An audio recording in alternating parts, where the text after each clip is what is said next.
Kita semua pasti pernah lihat kan? Mulai dari jamu gendong di pinggir jalan, sampai suplemen herbal yang kemasannya canggih di apotek. Semuanya menggiurkan karena embel-embel alaminya. Tapi, pernah nggak sih kita berhenti sejenak dan berpikir, alami itu beneran selalu aman? Nah, di balik popularitasnya, ada perdebatan besar antara tradisi dan sains. Yuk kita bedah bareng-bareng. Ini dia pertanyaan intinya. Apakah obat-obatan herbal ini adalah warisan kearifan kuno yang sudah teruji zaman? Atau jangan-jangan ada resiko tersembunyi yang gak kita sadari? Beberapa menit ke depan kita akan kupas tuntas kedua sisi ini. Dan ini bukan sekedar tren biasa loh, ini adalah fenomena global. Coba deh lihat angka dari WHO ini. 88% negara anggota WHO melaporkan kalau penduduknya menggunakan pengobatan tradisional. Itu artinya miliaran orang di seluruh dunia, mungkin termasuk kita atau keluarga kita, bergantung pada praktek ini. Skalanya, wow, besar sekali. Oke, sekarang kita masuk ke jantung permasalahannya. Ada jurang yang cukup dalam nih antara klaim tradisional dan bukti ilmiah. Dan inilah yang membuat organisasi sekelas WHO sampai ikut khawatir. Jadi masalahnya begini. Banyak sekali produk herbal yang andalannya cuma satu kalimat sakti. Sudah digunakan turun-temurun oleh nenek moyang. Kedengarannya meyakinkan banget ya. Tapi disitulah letak persoalannya. Klaim berdasarkan sejarah ini seringkali nggak didukung data klinis modern yang bisa membuktikan kalau produk itu beneran efektif dan yang lebih penting, aman. Lantas, gimana caranya kita bisa tahu kalau sebuah ramuan itu manjur? Nah, disinilah letak perbedaan paling fundamental antara cara pandang tradisional dengan pendekatan ilmiah modern. Keduanya punya cara pembuktian yang sangat berbeda. Di kubu tradisional, buktinya itu berdasarkan pengalaman dari generasi ke generasi. Dulu kakek saya kalau sakit perut minum ini, langsung sembuh. Sifatnya sangat personal, berdasarkan pengamatan. Nah, beda banget sama kubu sains. Aturannya super ketat. Mereka butuh data dari uji coba terkontrol, baik di lab maupun ke manusia, untuk memastikan hasilnya itu valid dan bukan cuma kebetulan. Sekarang kita lihat bahannya. Tradisi itu biasanya memakai seluruh bagian tanamannya, apa adanya. Tapi tahu nggak, kunyit yang dipanen di musim hujan bisa jadi punya kandungan kimia yang beda banget sama yang dipanen di musim kemarau. Nah, sains modern nggak mau ada untung-untungan kayak gitu. Mereka menuntut yang namanya standarisasi. Artinya, setiap kapsul, setiap dosis harus punya takaran zat aktif yang sama persis biar hasilnya konsisten. Terus soal keamanan, ini juga beda jauh. Di dunia tradisional, kalau ada efek samping, ceritanya paling dari mulut ke mulut. Katanya si Fulan minum itu kok jadi pusing ya? Nggak ada pencatatan yang sistematis. Beda banget sama pendekatan modern.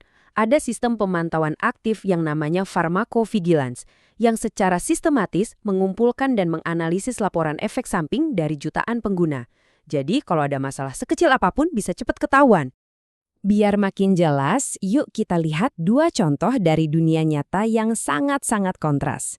Ini adalah kisah tentang dua tanaman yang menunjukkan hasil terbaik dan juga hasil terburuk dari kedua pendekatan ini. Pertama, kita mulai dari kisah suksesnya dulu. Kenalan yuk sama artemisinin. Ini adalah senyawa dari tanaman yang ceritanya berakhir dengan hadiah Nobel kedokteran. Keren kan? Ceritanya ini luar biasa banget. Bayangin, selama 2000 tahun di Tiongkok tanaman ini cuma dikenal sebagai obat demam biasa. Itulah petunjuk dari tradisi.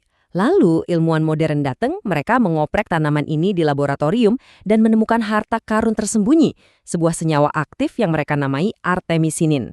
Setelah diuji klinis secara ketat, ternyata senyawa ini adalah pembasmi malaria yang super ampuh.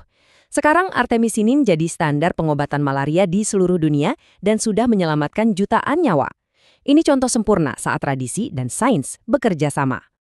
Oke, sekarang kita putar 180 derajat, kita beralih ke kisah yang jadi peringatan keras. Kisah centang tanaman bernama Aristolochia, yang dibalik penggunaan tradisionalnya ternyata menyimpan rahasia yang mematikan. Tanaman ini, sama seperti yang tadi, punya sejarah penggunaan tradisional selama berabad-abad di banyak belahan dunia. Tapi disinilah ceritanya berubah jadi mimpi buruk. Saat para ilmuwan menelitinya dengan metode modern, mereka menemukan sesuatu yang mengerikan. Tanaman ini ternyata adalah pembunuh senyap. Senyawa di dalamnya terbukti menyebabkan gagal ginjal parah dan bahkan kanker saluran kemih.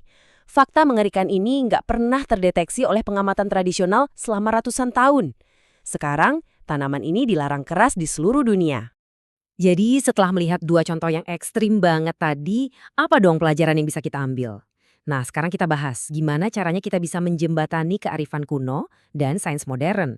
Dan yang terpenting, apa artinya ini buat kita sebagai konsumen. Oke, ini bagian yang paling praktis buat Anda. Gimana caranya jadi konsumen yang cerdas? Pertama, jangan gampang terlena sama klaim sudah dipakai turun-temurun. Cari produk yang juga punya data keamanan modern. Kedua, pahami baik-baik. Label digunakan secara tradisional untuk itu beda kelas sama terbukti secara klinis mengobati. Beda banget artinya.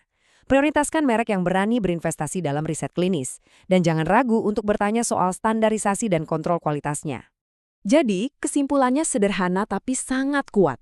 Anggap saja tradisi itu seperti peta harta karun kuno. Dia memberikan kita petunjuk-petunjuk berharga di mana harta itu mungkin berada. Tapi, sains modernlah yang jadi kompas dan detektor logamnya.